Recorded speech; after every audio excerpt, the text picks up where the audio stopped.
Up yours, man! This is a familiar gesture that native Houstonians share with each other throughout commuting throughout the work week. The finger, along with other actions and gestures, eventually leads to road rage. In Houston, we deal with a lot of traffic here. And a lot of traffic with a lot of people in this like cage, jam-packed on the road. People are going to get mad. They're going to get angry. And eventually that anger will lead to road rage. Fortunately, I drive every day, and I've learned how to cope with this. What we're going to talk about today is we're going to talk about what road rage is and how it's affecting us, and learn how, some ways to deal with this thing we deal with every day. So, who here has ever been cut off before in traffic? It should be everybody, right? So what do you do? What's your natural instinct or your reaction? Do you throw up your hands? Do you use vulgar language? Maybe you yell or scream, you're like, ah! How about you pull in front of them? Or no, you get behind them and you're like, I want to get around you, and so you start tailgating them, let them know. You flash your lights in fury. Ah! Maybe you lay on your horn. Ah! How about you pull in front of them and you brake check them? Oh, yeah! How's that? Maybe you rev your engine while pulling next to them to insinuate fear. Maybe you swerve your vehicle at them. Maybe you just, kind of take it out on yourself and you just start punching your steering wheel thinking it's someone's face. Or maybe you pack a toy gun and flash it as... Or my favorite, wait until they try to pass you and speed up. These are just a few examples of what road rage is. Sure, it might seem like harmless fun, but these minor signs of aggression can go to great extremes. In Salt Lake City, an unfriendly gesture turned into violence when a honk from a 41-year-old man caused a 75-year-old man who was blocking traffic to follow this guy to wherever he stopped, throw his medication at him, and bash his knees in with his 92 Mercury. So I wanted to look at the definition of road rage, see if there actually was one. There was on dictionary.com, and they define it as a fit of violent anger by the driver of an automobile, especially one directed towards endangering other motorists or pedestrians.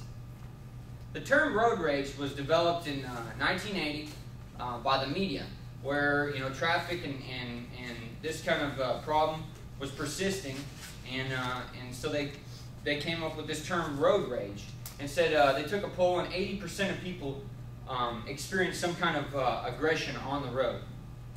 Did you know that over 60% of people, of drivers, don't pay attention? And it's probably even worse because these are older statistics, but now since we got texting and stuff like that going on the road, it's probably a higher percentage. And people are more afraid of an aggressive driver than a drunk driver, which is pretty sad.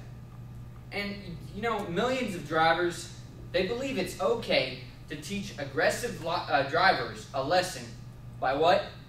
By being aggressive. So who are our candidates? It's usually men 16 to 26, type A or competitive personality. Maybe you're going through a lot of stress, you're late to work, or you're having personal relationship problems. You got low self-esteem, you just got dumped, maybe you lost your job, or maybe you got anger management problems. So what can we do to prevent this from happening? Well, if you're confronted by an aggressive driver, the best thing to do is not give him the finger, but just get out of his way. Let him do what he wants to do, Let him get away from you. Okay? Just swallow your pride and let him do what he's got to do. Resist the urge to not let him pass or merge. I like how that's great. Do not make eye contact. Ah! You know he's doing it. You don't want to see any of his gestures because you might be tempted to return the favor. So, because this back and forth stuff, it's going to lead to road rage.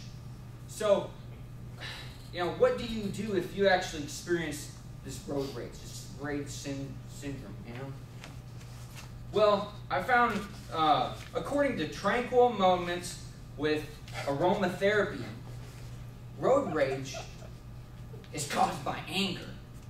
No shit. I mean, really?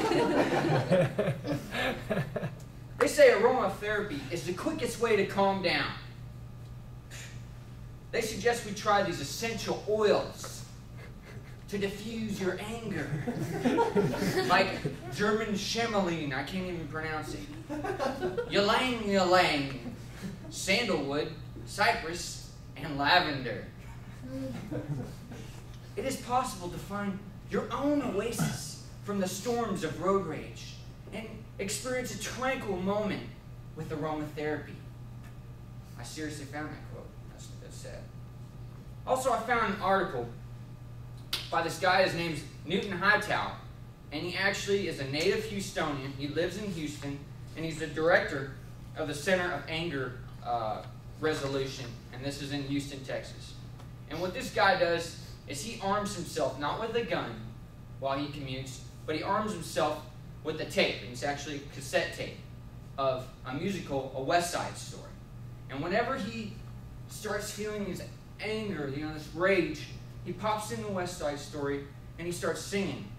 I feel pretty, oh so pretty, I feel pretty and witty and bright. Now, whether it's scented candles or singing musicals, whatever works to keep you calm while you commute is what really matters. I know personally that I'm usually irritable on the road when I'm late or in a rush. So maybe just leaving a little bit earlier will help you deal with road rage a little bit better.